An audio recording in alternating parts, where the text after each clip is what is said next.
नमस्कार दोस्तों, आप सभी का स्वागत है आपके अपने YouTube चैनल स्वास्तिक परिवार में। आज हम आपके लिए लेकर आए हैं मंगलवार की पावन व्रत कथा, जो समर्पित है संकटों को दूर करने वाले बल, बुद्धि और साहस के प्रतीक भगवान श्री हनुमान जी को।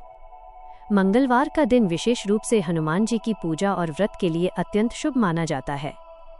इस दिन श्रद्धा और विश्वास के साथ व्रत रखने और कथा सुनने से जीवन के सभी कष्ट दूर होते हैं, भय समाप्त होता है और सुख समृद्धि का वास होता है। कहा जाता है कि जो भी भक्त सच्चे मन से इस व्रत कथा को सुनता है, उस पर बजरंगबली की विशेष कृपा बनी रहती है और उसके सभी बिगड़े काम बन जाते हैं। तो आइए पूरी श्रद्धा और भक्ति के साथ सुनते हैं मंगलवार की पवित्र व्रत कथा और अपने जीवन में सुख, शांति और समृद्धि का स्वागत करते हैं। सनातन धर्म में संकट मोचन भगवान हनुमान जी को मंगलवार का दिन समर्पित माना जाता है। मान्यताओं के अनुसार इस दिन हनुमान जी की पूजा अर्चना करने से साधक के जीवन की सभी परेशानियां दूर हो सकती हैं। साथ ही ऐसे भक्तों पर भगवान श्री राम और हनुमान जी की भी विशेष कृपा बनी रहती है। कहा जाता है कि हनुमान जी की पूजा के दौरान हनुमान स्तुति और कथा का श्रवण अवश्य करना चाहिए। तो आइए आज पावन मंगलवार के दिन सुनते हैं मंगलवार व्रत की संपूर्ण कथाएं। सबसे पहले सुनिए ऋणमोचन मंगल स्तोत्र का हिंदी अनुवाद। इस स्तोत्र में मंगल देव जी के सभी 21 नामों का वर्णन मिलता है। मंगल देव का संबंध हनुमान जी से है और हनुमान जी सभी प्रकार की समस्याओं से छुटकारा दिलाने वाले देवता माने जाते हैं। ऋणमोचक मंगल स्तोत्र का पाठ जो भी मनुष्य करता है, उस पर मंगल भगवान प्रसन्न होकर उसे धन धान्य प्रदान कराते हैं। वह मनुष्य कुबेर भगवान की तरह धन संपत्ति का स्वामी बन जाता है। वह मनुष्य हमेशा युवा रहता है और उसे रोग और कर्ज से भी मुक्ति मिलती है। प्रिय श्रोताओं, अब सुनिए ऋणमोचक मंगल स्तोत्र पाठ हिंदी में। हे मंगल देव, शास्त्रों में आपके जो नाम बताए गए हैं उनमें पहला नाम मंगल, दूसरा भूमिपुत्र जिनका जन्म पृथ्वी से हुआ, तीसरा ऋणहर्ता यानी कर्ज से मुक्ति दिलाने वाला, चौथा धनप्रद यानी धन को देने वाले, पांचवा स्थिरासन यानी जो अपने आसन पर अडिग रहते हैं, छठा महाकाय यानी जो बहुत बड़े शरीर वाले हैं, सातवां नाम सर्वमावरोधक यानी कार्य में आने वाली सभी बाधाओं को दूर करने वाला है। हे मंगल देव, आपके नामों में 8वां नाम लोहित, 9वां लोहितांग, 10वां सामगानम यानी कृपा करने वाले, जिसका अर्थ सामक ब्राह्मणों के ऊपर अपनी कृपा दृष्टि को रखने वाला है, 11वां धरात्मज यानी पृथ्वी के गर्भ से उत्पन्न होने वाला, 12वां कुज, 13वां भौम, 14वां भूतद यानी ऐश्वर्य को देने वाला, 15वां भूमि नंदन यानी पृथ्वी को आनंद देने वाला है।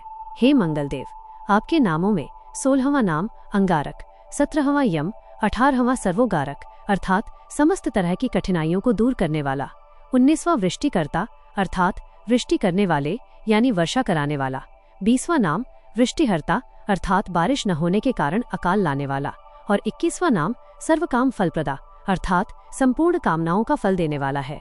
हे मंगल देव, जो मनुष्य आपके इन 21 नामों का वाचन सच्चे मन और विश्वास से करता है, उस मनुष्य के ऊपर कभी ऋण यानी कर्ज नहीं होता है और वह अथाह धन की प्राप्ति करता है। हे मंगल देव, आपकी उत्पत्ति पृथ्वी के गर्भ से हुई है। आपकी आभा आकाश में कड़कड़ाने वाली दामिनी अर्थात आकाश में चमकने वाली बिजली के समान है। सभी तरह की शक्ति को धारण करने वाले कुमार मंगल देव को मैं नतमस्तक होकर प्रणाम करती हूँ। हे मंगल देव, आपके मंगल स्तोत्र का पाठ मनुष्य को हमेशा अपने मन में किसी भी तरह के विकार को दूर कर और अपनी पूर्ण श्रद्धा और आस्था के साथ करना चाहिए। जो भी मनुष्य इस मंगल स्तोत्र का पाठ करता है और दूसरों को सुनाता है, उसके सभी कष्ट दूर हो जाते हैं। हे अंगारक अर्थात अग्नि की ज्वाला से जलने वाले महाभाग अर्थात पूजनीय ऐश्वर्यशाली भक्तों के प्रति वात्सल्य यानी प्रेम रखने वाले, आपको हम नतमस्तक होकर प्रणाम करते हैं।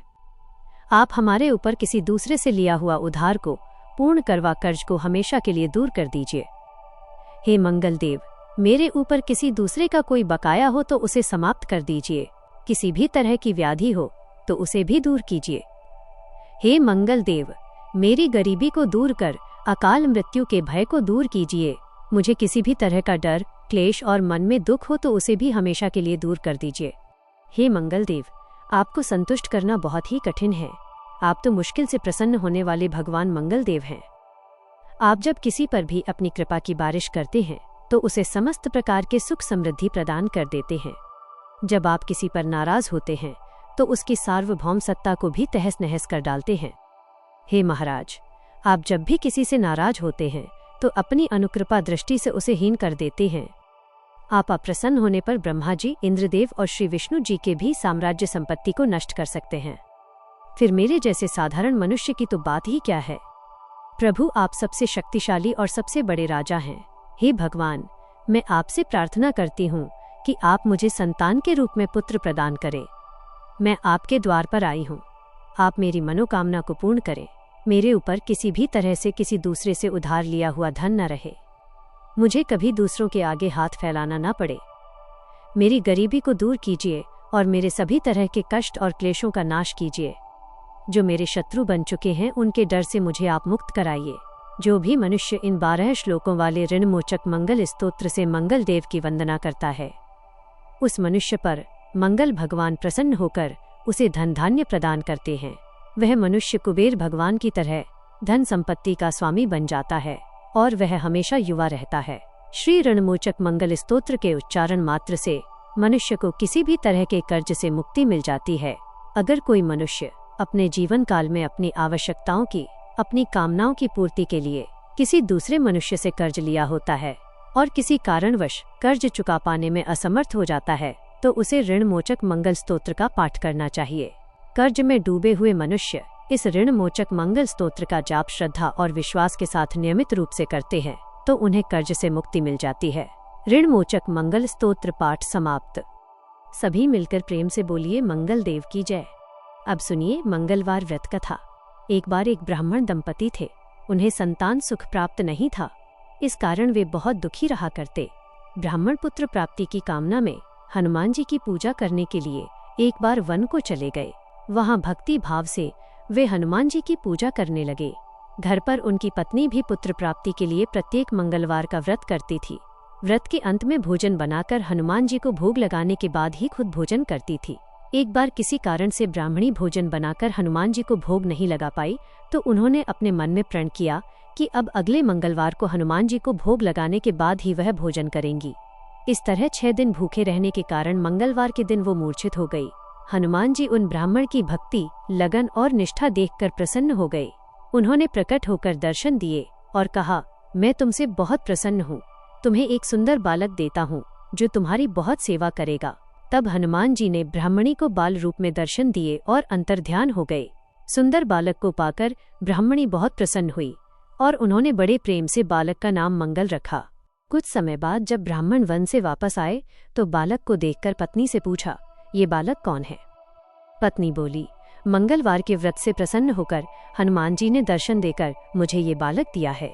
लेकिन ब्राह्मण देवता को पत्नी की बात पर विश्वास नहीं हुआ, तो उन्होंने सोचा कि उनकी पत्नी उनसे झूठ बोल रही है और अपना पाप छुपाना चाहती है। एक दिन ब्राह्मण कुएं पर पानी भरने जा रहे थे। ब्राह्मणी ने मंगल को भी साथ ले जाने को कहा। ब्राह्मण देवता मंगल को भी साथ ले गए। मंगल को नाजायज समझते हुए उन्होंने उसे धकेलकर कुएं में गिरा दिया और पानी लेकर घर आ गए। घर आने पर ब्राह्मणी ने पूछा, मंगल कहाँ है? ब्राह्मण देवता कुछ बोलते इससे पहले ही मंगल मुस्कुराता हुआ घर में आ गया। यह देखकर अब तो ब्राह्मण देवता आश्चर्य में पड़ गए। सोचने लगे कि इस बालक को तो मैंने कुएं में धकेल दिया था। फिर रात को सपने में ब्राह्मण देवता ने हनुमान जी को देखा और वे कह रहे थे कि ये बालक मैंने दिया है। तुम्हारा पत्नी पर शक करना उचित नहीं है, वह तो पतिव्रता स्त्री है। ब्राह्मण यह सच जानकर बड़े प्रसन्न हुए और शर्मिंदा भी हुए। इसके बाद तो ब्राह्मण दंपत्ति ने हर मंगलवार को निष्ठा के साथ, भक्ति के साथ व्रत करा और आनंद पूर्वक वे अपना जीवन बिताने लगे। इस प्रकार जो भी व्यक्ति मंगलवार का व्रत करता है और मंगलवार के व्रत की कथा पढ़ता है या सुनता है और दूसरों को सुनाता है तो हनुमान जी की कृपा से उन्हें सभी प्रकार के सुख प्राप्त होते हैं। मंगल ग्रह 9 ग्रहों में से एक हैं जिन्हें अंगारक और कुजा नाम से भी जाना जाता है। मंगल देव को पृथ्वी देवी का पुत्र माना जाता है। गणेश पुराण के अनुसार एक बार हिरण्याक्ष के बड़े भाई ने पृथ्वी देवी का अपहरण कर लिया था। पृथ्वी देवी को उससे छुड़ाने के लिए भगवान ने वराह रूप धारण किया। भगवान ने हिरण्याक्ष का वध किया और पृथ्वी देवी को बचाया। उस समय पृथ्वी देवी भगवान से बहुत प्रसन्न हुई और उनसे विवाह करना चाहती थी। वराह अवतार के समय भगवान का प्रकाश आकाश में हजारों सूर्यों के समान था, जो असहनीय था। तब भगवान ने पृथ्वी देवी की इच्छा पूर्ण करने के लिए अपने सुंदर और मूल रूप में उन्हें दर्शन दिए। तब उनका विवाह हुआ और वे 1 वर्ष तक अकेले रहे। तब उनके पुत्र के रूप में मंगल देव का जन्म हुआ। शिव पुराण के अनुसार एक बार भगवान शिव कैलाश पर्वत पर ध्यान में लीन थे। तब उनके माथे से पसीने की 3 बूंदें निकली और धरती पर गिरी। उन बूंदों में से एक अत्यंत सुंदर शिशु प्रकट हुआ, जिसका रंग लालिमा लिए हुए था, जिसकी 4 भुजाएं थी। भगवान शिव ने बालक का पालन पोषण करने के लिए पृथ्वी देवी भूमि को सौंप दिया। बालक का नाम भौम रखा गया, क्योंकि उसका पालन पोषण और परवरिश भूमि द्वारा यानी धरती माता द्वारा हुई थी। जब भौम बड़े हुए तो वे काशी गए और भगवान शिव को प्रसन्न करने के लिए कठिन तपस्या की। भगवान शिव ने उन्हें आशीर्वाद देते हुए मंगल लोक प्रदान किया, जो शुक्र लोक से भी अधिक श्रेष्ठ था। इसी भौम को सौर मंडल में मंगल ग्रह के नाम से जाना जाता है। मंगल देव की 4 भुजाएं हैं और वे त्रिशूल और गदा हथियार के रूप में धारण करते हैं। यह लाल आभूषण धारण करते हैं। मंगल देव की पूजा करने से त्वचा संबंधी रोग, ऋण और गरीबी से मुक्ति मिलती है। भगवान मंगल का रत्न मूंगा है और उनका दिन मंगलवार है और यह दक्षिण दिशा के संरक्षक हैं। मंगलवार के व्रत की कथा के अनुसार एक समय की बात है, एक बूढ़ी औरत रहती थी। वह हर मंगलवार को व्रत रखा करती और उन्हें हर तरह की सुख समृद्धि प्राप्त थी। उनकी बहू उन्हें हर मंगलवार को 4 रोटियां देती। तब वो रोटियां लेकर हनुमान जी के मंदिर में जाती और वहां 2 रोटियां अर्पित करती। बाकी 2 रोटियां वो खुद खा लेती और तृप्त हो जाया करती। एक बार बहू ने अपने बच्चों को दादी के पीछे पीछे चलने और वो क्या करती हैं इस बात पर नजर रखने के लिए कहा। मंगलवार का दिन आने पर बूढ़ी महिला ने 4 रोटियां हाथ में ली और वो बजरंगबली हनुमान जी के मंदिर में जाने लगी। उनके पीछे पीछे उनके पोते चल रहे थे और जब पोतों ने देखा कि दादी ने भगवान हनुमान जी को 2 रोटियां अर्पित की और शेष 2 रोटियों से अपना व्रत खोला, तब उन्होंने घर आकर अपनी माँ को ये बात बताई। माँ को लगा कि बूढ़ी माई 2 रोटियां तो बर्बाद कर रही है और फिर उसने अगली बार केवल 2 ही रोटियां पकाने का निश्चय किया। अगले मंगलवार को बहू ने उन्हें 4 की बजाय केवल 2 ही रोटियां दी। तब बूढ़ी माई हनुमान जी के मंदिर में गई और हनुमान जी को 1 रोटी अर्पित करके शेष 1 रोटी से अपना व्रत खोला। उनके पोतों ने ये सब भी देखा और घर आकर फिर से अपनी माँ को सारा हाल बताया। अब उन बालकों की माँ को लगा कि बूढ़ी माई तो 1 रोटी बर्बाद कर रही हैं, अगली बार मैं इनको केवल 1 ही रोटी दूंगी, ऐसा उसने फैसला किया। फिर अगला मंगलवार आने पर बहू ने बूढ़ी माई को केवल 1 ही रोटी दी और बूढ़ी माई उस 1 रोटी को लेकर हनुमान जी के मंदिर में चली गई। उन्होंने आधी रोटी भगवान हनुमान जी को अर्पित की और बाकी आधी से अपना व्रत खोला। उनके पोते ने आज भी जब ये देखा तो आकर अपनी माँ को बताया। बहू ने सोचा कि बूढ़ी माई तो घर का पैसा बर्बाद कर रही है। अब उसने फैसला किया कि वो अगले मंगलवार को उन्हें कोई रोटी नहीं देगी। उधर वो बूढ़ी माई अगले मंगलवार बिना रोटी लिए खाली हाथ बजरंगबली हनुमान जी के मंदिर में गई। आज उनके पास उन्हें अर्पित करने के लिए कुछ भी नहीं था। तब बजरंगबली हनुमान एक छोटे से बालक के रूप में उनके सामने प्रकट हुए और बोले, बूढ़ी माई क्या हुआ है? तब बूढ़ी माई ने उस बालक को पूरी कहानी सुनाई। बालक ने कहा, माई आप इस मंदिर के पीछे अपनी एक कुटिया क्यों नहीं बना लेती और मुझे आप अपना पुत्र मान लीजिए, मैं आपके भोजन का प्रबंध कर दिया करूंगा। ऐसे परिवार में रहने का क्या लाभ जो अपने बुजुर्गों की देखभाल नहीं करता। बूढ़ी माई उस बालक की बात मान गई और झोपड़ी बनाकर वहीं पर रहने लगी। हर रोज वो छोटा बालक उनके लिए एक जग भरकर दूध और चीनी मक्खन मिला हुआ चूरमा लाता था। अब बूढ़ी माई का जीवन बहुत सुखमय और शांति भरा था। बूढ़ी माई अब भी प्रत्येक मंगलवार बजरंगबली हनुमान जी की पूजा करके उन्हें भोग लगाकर ही अपना व्रत खोला करती। उधर उनकी बहू दिन प्रतिदिन गरीब होती जा रही थी। गरीबी के कारण घर में बिना वजह झगड़े होने लगे, यहाँ तक कि उनके पास खाने को भी बहुत कम बचा था। एक दिन उसने अपने बच्चों से कहा कि जाओ अपनी दादी के पास जाओ और देखो कि वो क्या करती हैं। बच्चे अपनी दादी के घर गए तो बूढ़ी माई ने उनका स्वागत किया। उन्होंने बच्चों को दूध और चूरमा दिया और उन्हें रोज आने के लिए कहा। बच्चे घर वापस आए और सारी बात अपनी माँ को बताई। माँ यह जानकर हैरान रह गई कि बूढ़ी माई कमजोर होने की बजाय बिल्कुल स्वस्थ थी। अब बहू को अपनी गलती का एहसास हुआ और बहुत पछतावा हुआ। तब उसने अपने पति से उन्हें वापस लाने के लिए कहा, लेकिन उसके पति ने कहा, मैं क्यों जाऊं? हमारे कष्टों के लिए तो तुम ही जिम्मेदार हो।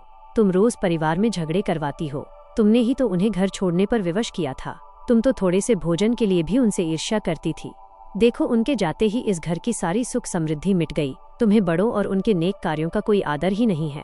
तब बहू बोली, चलो हम सब उनके पास चलते हैं, हम उन्हें मना लेंगे कि वो वापस आ जाए।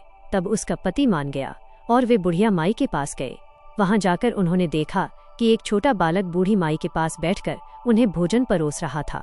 बूढ़ी माई की बहू अपनी सास के चरणों में गिर पड़ी और अपनी गलतियों के लिए क्षमा मांगने लगी। बूढ़ी माई ने उस बालक से कहा, क्या मैं उनके साथ जाऊं, क्योंकि उन्हें अपनी गलती का एहसास हो गया है। बालक ने कहा, हाँ माँ जी, आप जा सकती हैं।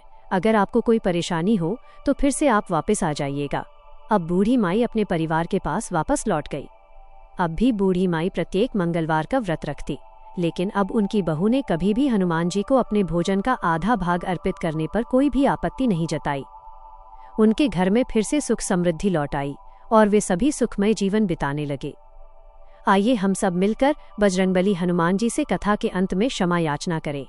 हे पवन पुत्र संकट मोचन भक्त वत्सल हनुमान जी महाराज, आपकी पावन कथा का श्रवण और वर्णन आज आपके ही आशीर्वाद से पूर्ण हुआ है। तो दोस्तों, यह थी मंगलवार की पावन व्रत कथा। हम आशा करते हैं कि आपको ये कथा अवश्य पसंद आई होगी और हनुमान जी की कृपा आप सभी पर बनी रहे। अगर आपको ये कथा अच्छी लगी हो तो इस वीडियो को लाइक करें, शेयर करें और चैनल स्वास्तिक परिवार को सब्सक्राइब करना न भूलें, ताकि आपको ऐसी ही धार्मिक और भक्ति से जुड़ी कथाएं सबसे पहले मिलती रहें। आप अपने मन की इच्छा और प्रार्थना कमेंट में जरूर लिखें। हम सभी मिलकर बजरंगबली से प्रार्थना करेंगे कि आपकी हर मनोकामना पूर्ण हो। मिलते हैं अगली पावन कथा के साथ। तब तक के लिए अपने जीवन में भक्ति और सकारात्मकता बनाए रखें। जय श्री राम, जय बजरंगबली।